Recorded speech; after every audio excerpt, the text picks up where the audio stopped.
자, 이제 그러면 구원의 목사님께서 그리스도인의 인간관계 원칙이라는 제목으로 말씀을 주십니다. 구 목사님은 저쪽 동부 쪽에 있는 노박교회를 은퇴하시고요. 우리 힐탑교회에 오셔서 교육 목사로 지금 저하고 함께 사역을 하고 계십니다. 말씀 가운데 큰 은혜를 경험할 수 있게 되기를 바랍니다. 구 목사님. 어제는 우리가 기도할 때 어떤 기도를 해야 할지 그리고 어떻게 응답을 받는지 말씀을 드렸습니다. 오늘은 그리스도인의 인간 관계 원칙이라는 말씀으로 드릴 텐데요. 간단합니다. 하나님과의 관계가 좋으면 인간관계가 참 좋습니다. 아주 간단하죠? 하나님과의 관계가 좋으면 인간과의 관계가 참 좋습니다. 저는 어렸을 때 새를 많이 길렀습니다. 새를 기르다 보면 새가 어떤 때는 소화가 잘 안 되고 새가 병이 듭니다. 그리고 날개가 좀 부실하고 쪼개집니다. 어떻게 그 새를 고칠까요? 간단합니다. 새를 잡아서 날려보냅니다. 그러면 새가 소화도 잘 되고 병들었던 게 다 낫고 날개도 좋아집니다. 즉 새장에 있는 새를 날려보내면 주님께서 소화 잘 되게 하시고 또 노래하게 하시고 건강하게 만들어 주십니다. 마찬가지로 우리가 하나님과의 관계가 좋으면 성령님께서 우리 마음 가운데 들어오사 우리로 하여금 인간과의 관계를 좋게 하십니다. 그러므로 우리가 성령님을 거역하든가 또 주님을 싫어하지 않는 이상 정말로 좋은 열매가 맺히게 되는 것입니다.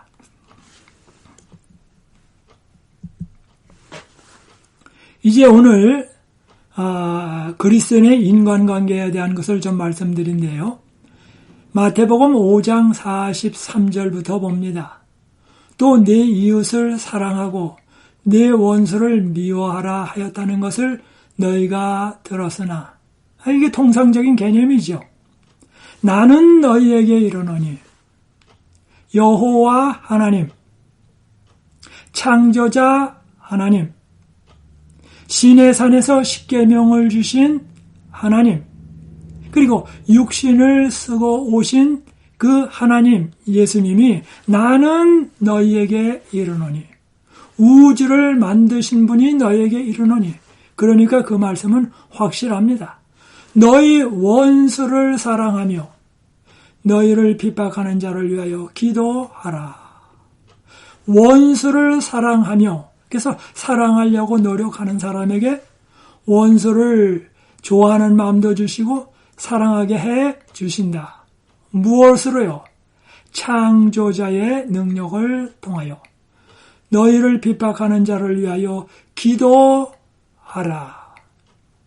이것은 성경 외에는 이런 말이 없습니다.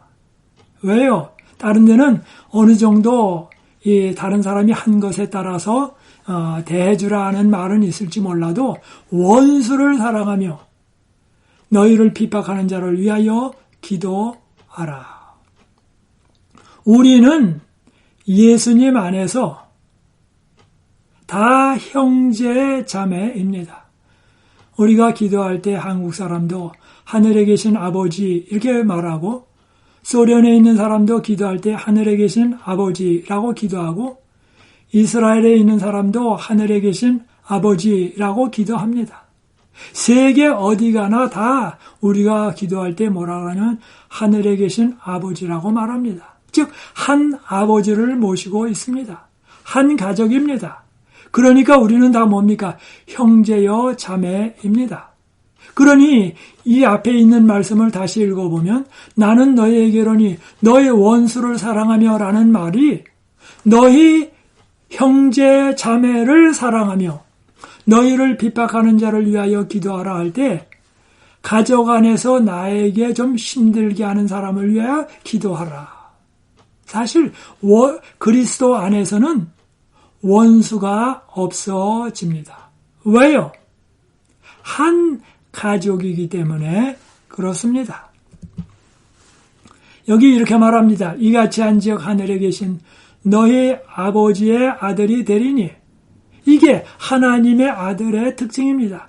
이는 하나님이 그 해를 악인과 선인에게 비치게 하시며, 하나님이 태양빛을 비치시다가 악인이 있어요.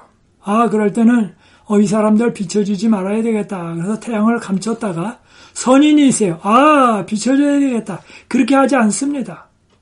왜 그렇게 하지 않을까요? 사실은 악인이나 선인이라고 불려지는 모든 사람이 하나님의 입장에서 보면 자녀들입니다.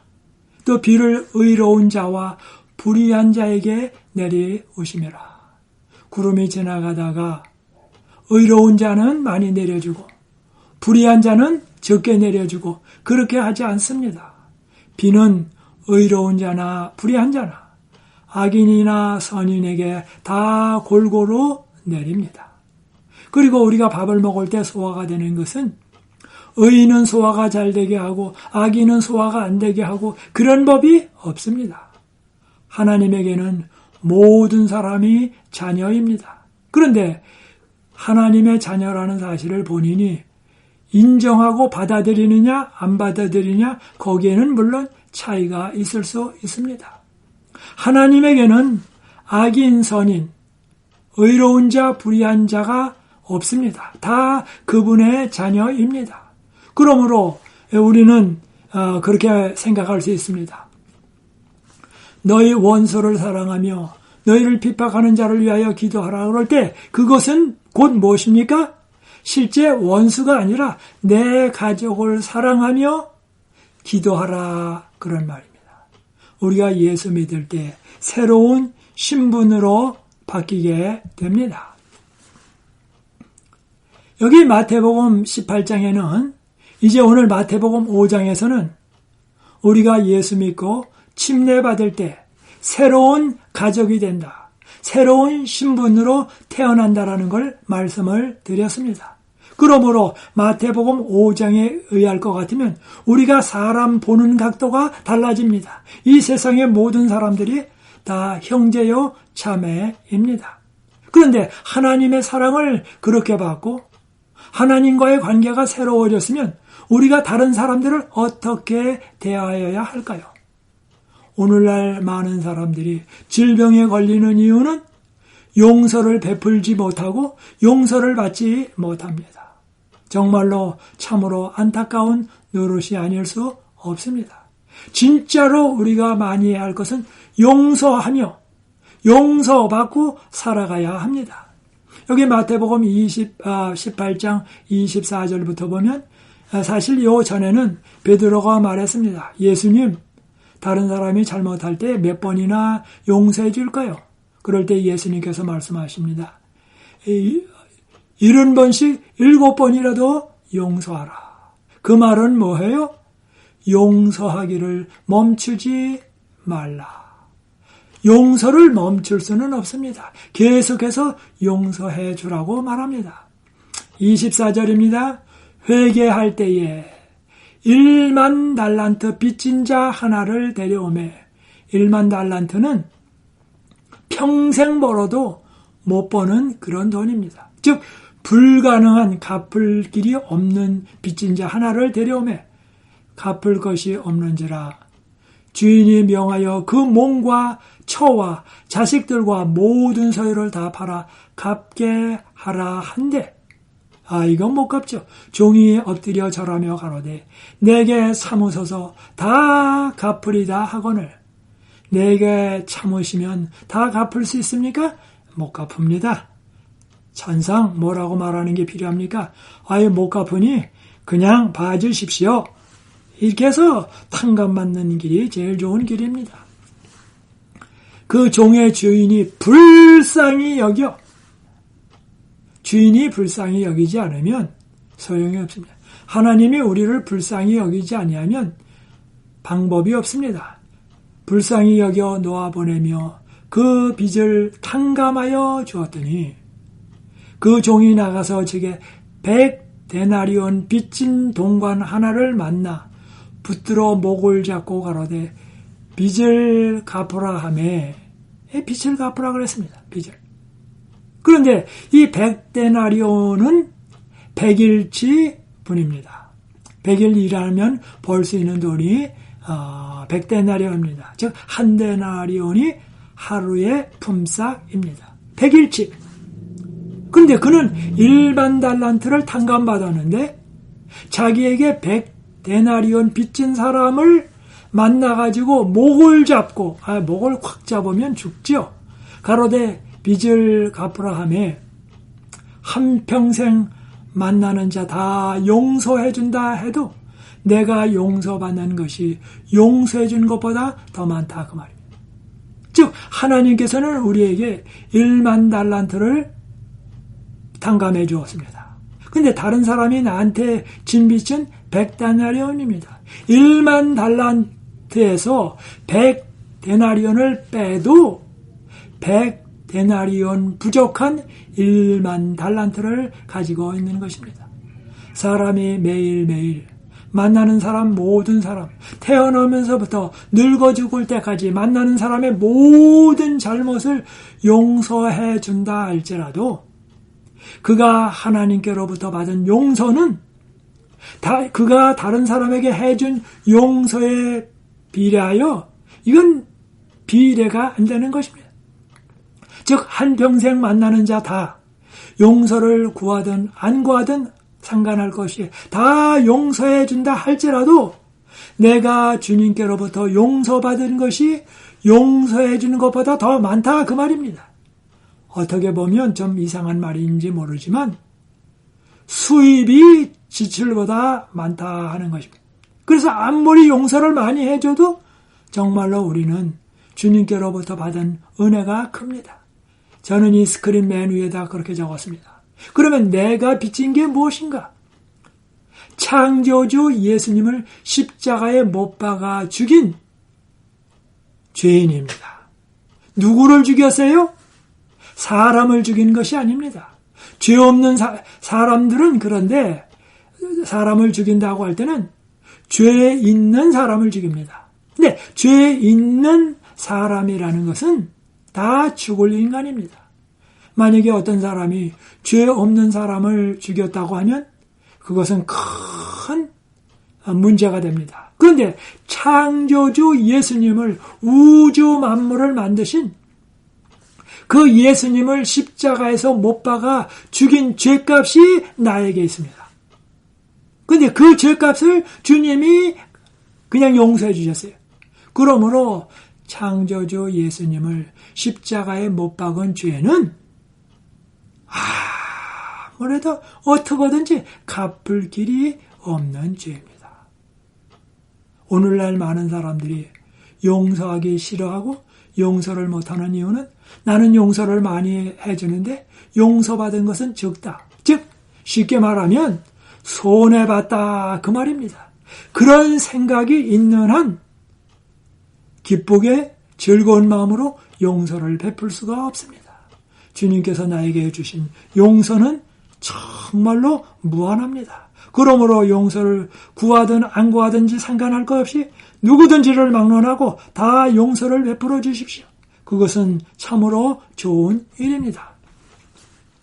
내가 너를 불쌍히 여긴 것 같이 너도 내 동관을 불쌍히 여김이 마땅치 아니하냐 하고 내가 너를 불쌍히 여긴 것처럼 너도 그렇게 불쌍히 여겨라.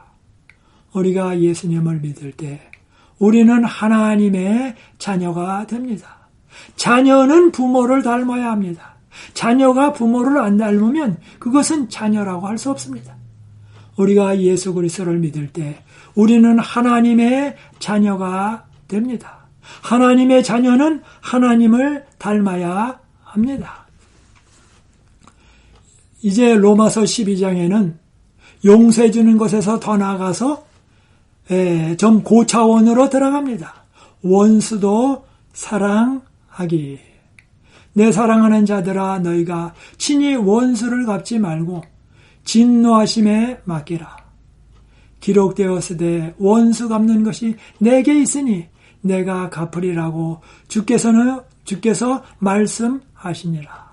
그래서 원수는 없애버림으로 원수를 해결하는 것이 아니라 원수는 사랑으로 녹이라. 원수를 친구로 만들라.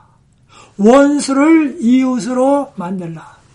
이것은 무력으로 되는 것이 아닙니다. 다른 어떤 것도 될 수 없습니다. 성령께서 우리 마음 가운데 들어오실 때에 창조주의 능력으로 가능합니다. 이런 것을 위해서 기도하면 어제 제가 말씀드린 대로 이것은 주님이 기뻐하시는 기도입니다. 이 기도는 100% 응답이 됩니다. 그 사람을 사랑하게 할 수 있게 해주십시오 하면 응답이 됩니다. 그리고 그를 잘해주게 해주십시오라고 기도하면 성령께서 오셔서 그 일을 이루어 주십니다. 이런 이야기는 성경밖에 있을 수가 없습니다. 하나님이 함께 하시지 않으면 될 수가 없습니다. 20절입니다. 내 원수가 줄이거든 먹이고 목마르거든 마시오라. 여기 내 원수가 줄이거든.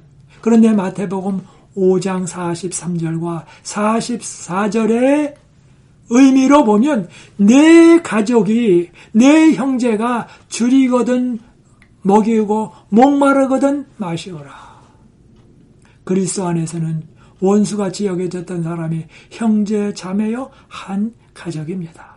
그리함으로 내가 숯불을 그 머리에 쌓아 놓으리라. 사랑으로 녹이라. 사랑으로 녹이라. 21절입니다. 악에게 지지 말고 선으로 악을 이기라. 선으로 악에 물들지 말고 선으로 악을 이겨라. 선으로 악을 변화시키는 것입니다. 그리고 친구로 만드는 것입니다. 이제 점점 어려운 내용으로 들어갑니다. 그리스도인의 방법은 세상적 방법을 초월합니다.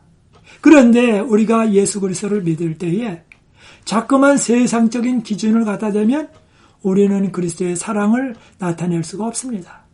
세상에서는 연장자가 연소자보다 위입니다. 그래서 나이 작은 자에게 늘 양보하라고 말합니다. 그러나 예수 그리스도를 믿는 사람은 자기가 연장자임에도 불구하고 연소자에게 양보할 수 있습니다. 많이 아는 자임에도 불구하고 적게 아는 자에게 겸손하게 대할 수 있습니다. 우리가 때로는 강자이지만 약자에게 잘해줄 수 있습니다. 약자에게 양보할 수가 있습니다. 때로는 지도자가, 프로 선수가 일반인 아마추어에게 양보할 수 있습니다. 즉 예수 그리스도 안에서는 기존의 모든 기득권을 내어놓고 상대방을 위하여 최선을 다할 수가 있는 것입니다. 세상에서는 무력을 사용합니다. 그러나 그리스도 안에서는 사랑과 소통으로, 사랑과 소통은 어떻게 될까요? 십자가에서 흘러나온 사랑으로 가능합니다. 그래서 이렇게 말합니다.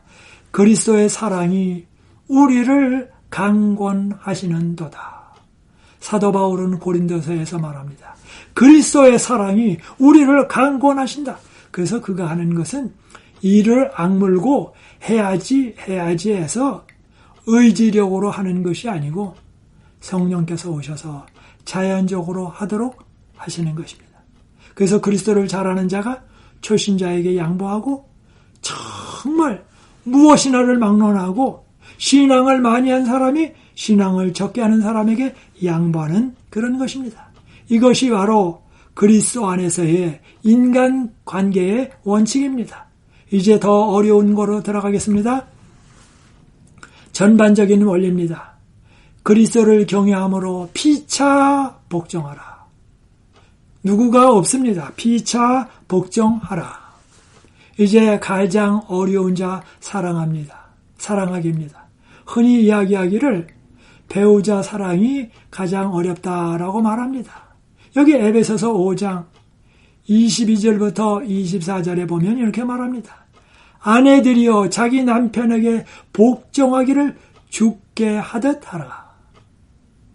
어떤 분은 아이고 그러면 손해인데요. 조금 이따 또 말씀드립니다. 아내들이여 남편에게 복종하기를. 근데 여기 말하기를 남편에게 순종하기를 이라는 말로 쓰지 않았습니다.